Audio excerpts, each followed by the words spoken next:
Hola a todos, hoy día voy a hablar de Guy-Brusseau, por qué desarrolla su teoría y algunas pautas para tener en cuenta en el desarrollo de conceptos. ¿Sí? Voy a comenzar por quién es él. Es un investigador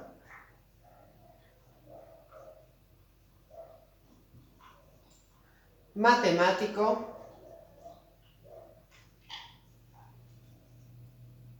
y profesor de varios niveles. Bien, él para el desarrollo de su teoría se pregunta o se plantea por qué los estudiantes tienen dificultades en el área de matemática. Recordemos que él es uno de los padres, ¿sí? Importantísimo, padres de la didáctica de la matemática.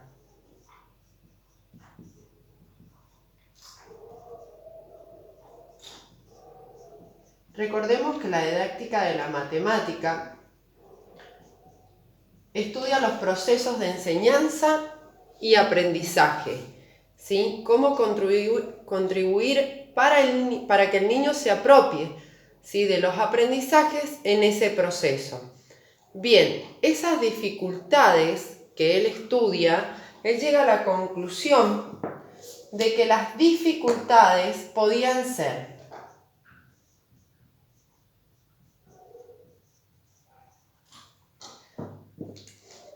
desarrollo cognitivo del niño. O sea, al niño le faltaba maduración para esa situación didáctica, ¿sí?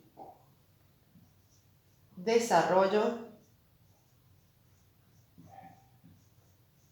cognitivo del niño. O sea, al niño le falta madurez para determinados saberes matemáticos. Esa fue una de las dificultades que él encuentra en el aprendizaje de las matemáticas. Otra de las dificultades que encuentra es el currículo de la matemática.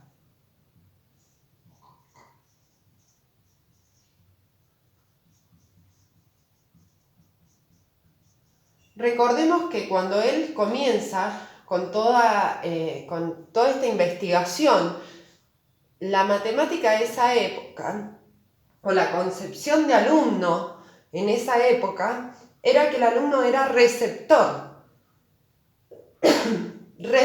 de los conocimientos, ¿sí? No estaba activo, sino pasivo. Otra de las dificultades que encuentra son los métodos de enseñanza.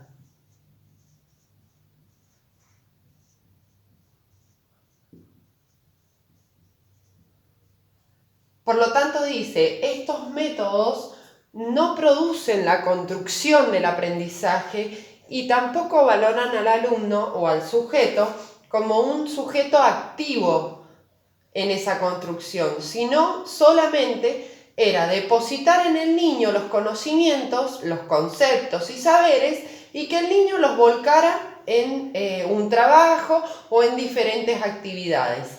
Entonces él propone otra forma de enseñanza en estos métodos, siempre partiendo de las dificultades. Por ejemplo, otra de las dificultades es la complejidad de las matemáticas, donde él dice lo siguiente: los conceptos matemáticos, la gran mayoría, son observables en nuestro medio cotidiano, ¿sí? Por ejemplo, si yo quiero enseñar a los chicos el sistema Simela longitud, qué mejor que enseñarle midiendo objetos donde él pueda construir su aprendizaje en acción, accionar sobre el medio para poder aprender, ¿sí? Bien, entonces, basado en esto, él plantea su teoría llamada teoría de las situaciones didácticas. Dentro de esta teoría, los conceptos básicos que vamos a encontrar son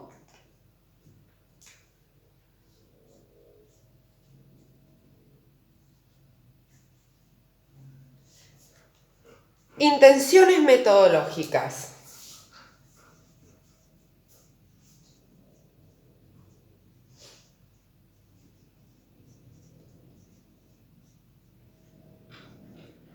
¿A qué se refiere con intenciones metodológicas? Al método de enseñanza. ¿Cómo enseñar? ¿Cómo enseñar matemáticas? ¿Sí? A la intención didáctica.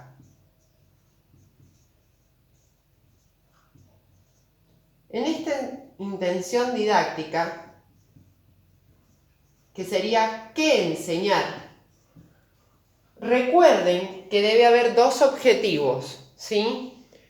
¿Qué quiero enseñar? ¿Qué objetivo del saber tengo yo? ¿Y qué objetivo va a tener para el niño hacer determinada actividad o determinado juego, ¿sí? Esa intención que va a tener para el niño es lo que va a crear motivación a la hora de trabajar en esa situación didáctica construida intencionalmente para ese sujeto o ese grupo. Bien, otro de los factores que él analiza y vuelca en su teoría son los contenidos matemáticos.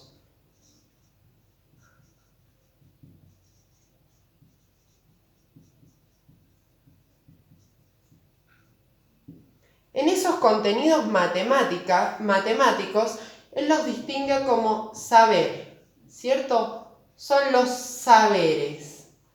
Bien, ¿qué es lo que él plantea desde los contenidos? Plantea que hay que analizar la dificultad, ¿sí? O la complejidad de esos saberes a la hora de la construcción de esa situación didáctica, que antes el docente debe saber muy bien qué conocimientos previos posee el alumno para saber si va a poder, ¿sí?, trabajar en esa situación didáctica o situación adidáctica y va a poder resolverla tanto parcial o total en base a sus conocimientos o esquemas previos. Bien, próximo tema que desarrollaré será la teoría de las situaciones didácticas y sus características. Gracias, recuerden suscribirse para que les vayan llegando los videos y comenten si necesitan otro tema. Adiós.